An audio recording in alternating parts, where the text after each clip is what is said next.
이어서 7교시 강의를 시작하겠습니다. 이제 셋째 주입니다. 오늘은 이 7교시에는 사과, 아르키메데스와 직광경에 대해서 공부하겠습니다. 자, 아르키메데스 하면 뭐가 생각나죠? 아르키메데스. 네, 잘 생각해 보세요. 뭐가 떠오르나? 아르키메데스는 역시 헬레니즘 시대의 유명한 수학자죠. BC 287년부터 212년. 이때가 참 전성기라고 할 수 있죠. 헬레니즘, 특히 이집트의 프톨레마이오스 왕조가 정말 문화적으로도 또 국가적으로도 전성기였죠. 그런데 이제 이미 이 사람이 죽기 전에 BC 214년에 벌써 로마가 떠오르기 시작합니다. 그래서 유명한 한니발의 카르타고와 2차 포에니 전쟁을 하면서 결국은 로마가 승리하죠. 그러면서 로마가 결국 지중해를 제패하면서 헬레니즘 문명권으로 들어오는 거죠. 그래서 바로 유명한 로마의 케사르, 시저가 이 프톨레마이오스 왕가의 후손인 누구죠? 그 클레오파트라한테 가죠 거기. 결국 그 얘기는 이집트를 점령했다는 겁니다. 그때 이제 로마가 드디어 완전히 이 지중해 연안의 모든 나라들을 정복한 거죠. 그때 이제 그 시작인데 이때면은 로마 장군 마르켈루스가 시라쿠사를 포위해요. 왜냐하면 시라쿠사가 지금 시칠리 섬인데 시라쿠사가 한니발 편을 들었거든요. 그래서 그때 장현이 아르키메데스는 조국인 시라쿠사를 위해서 이 직광경, 큰 돋보기를 만들어서 로마의 전선을 불태웠다라는 전설에 가까운 이야기가 나옵니다. 그래서 이 광학 연구가 분명히 아르키메데스 때 시작이 돼서 11세기 이슬람 물리학자 알하젠 광학에서의 이야기가 나옵니다. 그 영향을 받았다는 걸 알 수 있죠. 이 알렉산드리아의 광학이 이슬람 문명에 영향을 줬다는 거죠. 그 다음에 서양에는 다시 이 이슬람 학자들의 책들이 이제 번역이 되면서 13세기 로저 베이컨, 17세기 데카르트의 광학 연구에도 영향을 줬다라고 할 수 있습니다. 아르키메데스는 참 다재다능한 사람이었는데 수학만 잘한 게 아니라 그것을 응용해서 기술을 많이 개발했어요. 유명한 지렛대의 원리. 이 지렛대를 이용하면 지구도 들 수 있다. 여기 힘에다가 거리 있으면은 이 엄청난 무게의 지구도 들 수 있다라는 말을 했죠. 그러니까 굉장히 상상력이 뛰어난 겁니다. 그 다음에 나선식 펌프를 개발했다고 해요. 이렇게. 그래서 이것도 다 물을 끌어올리는 거죠. 광계, 이집트의 나일강에서 물을 끌어서 농사를 짓기 위해서 실용적인 기술을 제작한 거죠. 기하학자로서 이 사람의 큰 공헌은 원주율 값을 측정한 거예요. 즉 원주율은 3.14 파이라고 하죠. 이 파이의 근사한 지금 우리가 아는 3.14 가까운 값을 이 사람이 측정했는데 이제 그 방법이 중요한 거죠. 여기 자세히 보면은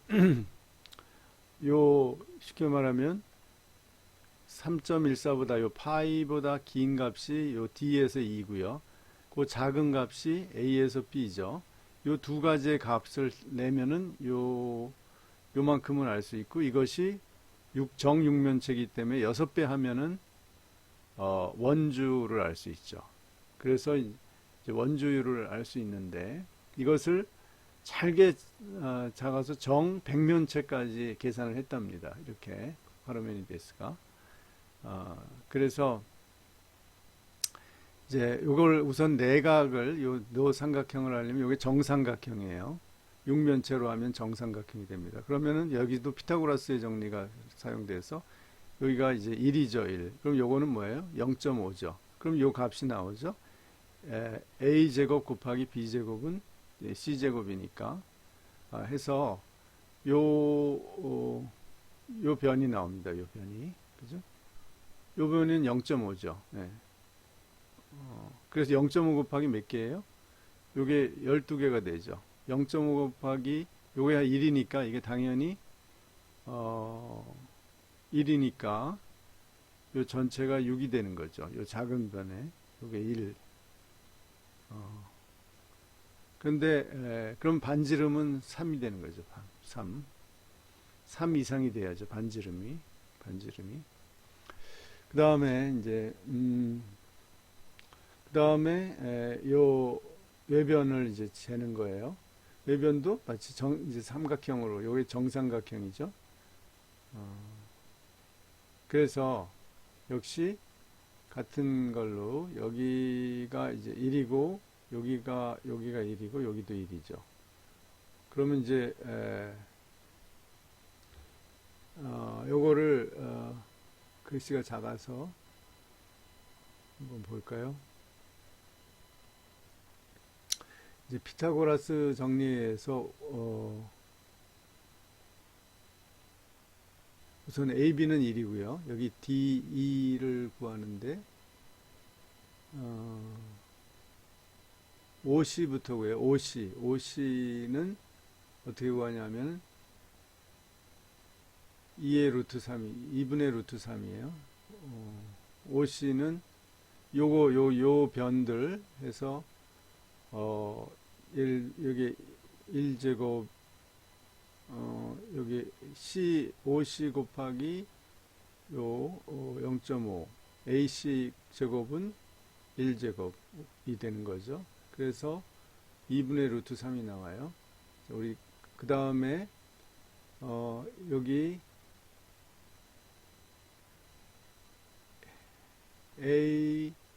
ACO하고 DFO 요 삼각형 요거는 닮은 꼴이죠. 따라서 OC 대 OF는 AC 대 DF다. 그래서 이제 중요한 건 요 AC와 DF를 내는 거니까요. 그래서 이런 게 납니다. 여기서 OC는 나왔고요. 그래서 그 다음에 OF도 1이죠. 그래서 2분의 루트 3 대 1은 그 다음에 AC는 여기서 이게 1이니까 0.5죠. 2분의 1 대 DF 이렇게 되는 거죠. 그래서 DF를 구하는 거죠. DF. 그래서 DF는 요거를 계산하면 루트 3분의 1이 됩니다. 환산하면은. 그래서 그러므로 AB는 1 DE AB의 길이는 DE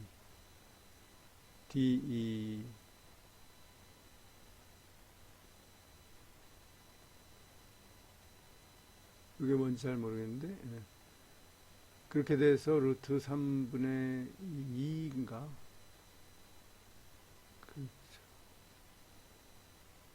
D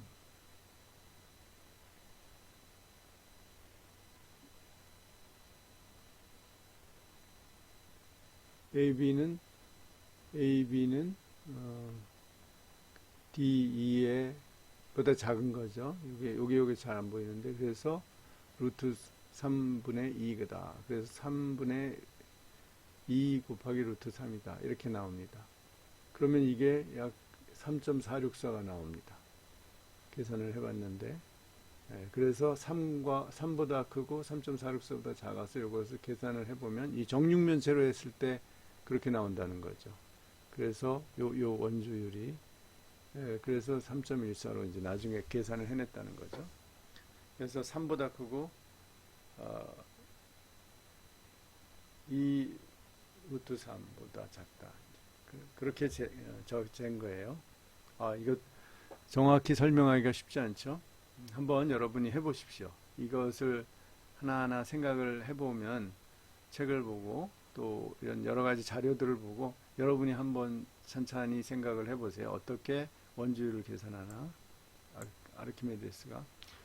아르키메데스가 유명한 게 유레카라는 표현이죠. 유레카가 뭔가 발견했다라는 뜻인데, 그 아르키메데스가 사는 시라쿠사의 왕이 황금 왕관을 이제 만들었어요. 근데 그 장인이 속인 거죠. 은을 섞은 거예요. 그러면은 무게가 가볍겠어요? 무겁겠어요? 이제 좀 무게를 그런데 똑같이 했어요. 그러니까 조금 부피가 달라진 거겠죠. 근데 무게를 달아보니까 황금 무게가 똑같아요. 그 빛깔도 겉으로 봐서는 다르지 않아요. 그런데 의심이 가요. 그래서 가장 그 똑똑한 수학자인 아르키메데스에게 이게 진품이냐, 가짜가 섞였냐, 순금이냐 아니냐를 물어봤어요. 그래서 그거를 해결하기 위해서 고민하다가 목욕을 하다가 갑자기 깨달은 거죠. 그래서 유레카를 소리 지르면서 뛰어나왔다고 합니다. 알몸으로. 너무 기뻐서. 이건 이제 부피를 재는 거죠. 즉 이거죠. 같은 무게라도 부피가 틀리기 때문에 물에 가득 든 그릇 속에 넣으면 넘쳐나는 물의 양도 틀리다. 즉, 그 금속의 무게에 따라서 부피가 다르다는 거죠. 같은 무게라면 금속에 따라 부피가 달라지기 때문에 그 물 속에 넣으면은 넘쳐나는 물이 다르다. 이게 바로 이제 아르키메데스의 발견이죠. 이렇게 기뻐했을 것 같습니다. 자, 다음 헬레니즘 시대의 철학으로 마무리를 하겠습니다. 헬레니즘 시대의 철학은 대표적으로 스토아 학파하고 에피쿠로스 학파가 있어요. 다 이것은 그리스에서 시작이 됐는데 헬레니즘 시대 그 시기에 생겨났죠. 스토아는 금욕주의예요. 아주 차분하게 어떤 일이 일어나도 외부의 소란과 어떤 문제와 갈등에 마음이 흔들리지 않는 평온함을 추구하는 거예요. 그것을 이제 이들은 우주의 질서를 따른다고 봤죠. 그래서 우주가 그렇게 조용한 질서를 가지고 있기 때문에 저 별들이 우리도 거기에 따라야 된다는 거예요. 따라서 이들이 내세운 원리는 무정념, 감정에 흔들리지 말라 이거예요. 아파테이아라고 하죠. 아라는 건 부정이고 파테이아라는 건 파토스의 여성형인데, 파토스, 즉 감정을, 열정, 감정 이런 것을 가라앉혀서 정신적 자유를 얻어라. 그렇게만 될 수 있다면 우리가 흥분하지 않고 괜히 너무 그냥 소위 일비하지 않고 좀 평온한 마음으로 살 수 있겠죠. 근데 그래서 이 우주의 원천이 인간의 이성의 원천이 로고스라는 거예요. 이 사람들로부터 로고스 스페르마티코스, 우주의 씨앗이 로고스다, 씨앗인 로고스다 이런 말이 나왔죠. 그래서 이성적인 생활 태도를 강조하고 차분하게 이성에 따라 살아야 된다. 그러면서 정신적인 가치를 중시하고 그래서 유명한 로마의 세네카라든지 귀족, 원로원 귀족이죠. 그 다음에 아우렐리우스 황제 같은 아주 고위직에 있는 그런 사람들이 이 스토아 철학을 많이 신봉을 했어요. 그러면서 자기의 의무를 차분히 받아들이고 감정에 치우치지 않게 냉정하게 살아가는, 그래서 이 사람들은 일종의 유물론인데 우주는 약간 특이한, 지금의 유물론은 아니고 신을 인정하는 유물론이에요. 그러니까 우리로는 이해하기 어렵죠. 일종의 우주는 이 푸뉴마라는 신의 호흡에 둘러싸여 있다, 이런 생각을 가지고 있었습니다. 그것이 이제 우주로 나타났다는 거죠. 이 별들의 질서로.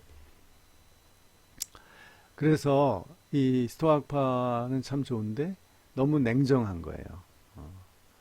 그래서 여러분 글래디에이터라는 영화를 보면 그 냉정한 아우렐리우스 황제가 그 게르마니아에 가서 소위 지금 독일 사람들이죠. 그 게르만 부족들하고 싸우면서 그들을 무자비하게 공격하고 이기고 지배하고 그런 이야기가 나오죠.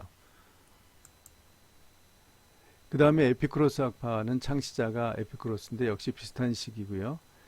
이 사람의 철학을 쾌락주의라고 해요. 그런데 이 쾌락이라는 것이 그러니까 우리 육체적 향락만을 의미하는 건 아닙니다. 그것도 거기서 출발해서 이제 궁극적인 행복, 즉 아리스토텔레스가 말한 행복에 도달하는 건데, 그러나 그 행복이 쾌락을 절제하는 게 아니라 쾌락을 누리는 거예요. 근데 점점 쾌락을 확대하려면 욕망을 억제해야 된다고 보는 거예요. 그러니까 방법론에 있어서 욕망을 줄이는 거죠. 그럼 쾌락이 커진다고 봐요. 그래서 최상의 쾌락은 결국은 정신적 쾌락이다. 그래야 마음의 평온을 누릴 수 있다. 그러니까 욕구하는 게 별로 많아지지 않으면 그 마음의 평온이 찾아오고 그것이 쾌락이다. 그래서 이것을 아타락시아라고 해요. 평안. 그러니까 비슷하죠. 뭐죠? 스토아가 아파르테이아, 마음의 감정이 없는 평정. 여기서는 방법이 다른 거죠. 원리가. 에피쿠로스는 마음의 쾌락을 추구하면서도 평정을 추구하는 거예요. 목표는 비슷한데 방법이 다른 거죠. 이런 사람을 현자라고 해요. 그래서 에피쿠로스 학파는 이런 시골에 가서 정치 같은 거 안 하고요. 이렇게 시골에 가서 조용히 정원에서 살아가는 걸 말합니다. 그런 삶을 이상으로 생각했습니다. 라파엘로 그림의 요 사람이 바로 에피쿠로스입니다. 에피쿠로스는 원자론이에요, 기본적으로. 그러니까 데모크리토스의 원자론을 이어서 모든 원자가 영원히 존재하며 원자의 조합에 따라서 사물이 변화가 된다는 겁니다. 인간도 이 육체와 정신도 다 원자에 의해서 구성되어 있고 결국은 이것이 흩어지면 죽음이고 다시 뭉치면 탄생한다. 요거는 약간 불교 비슷하죠. 우주는 원자와 공간으로 이루어져 있고 이제 우연한 일탈 이론이 특이한데요. 왜 세계가 생겼나?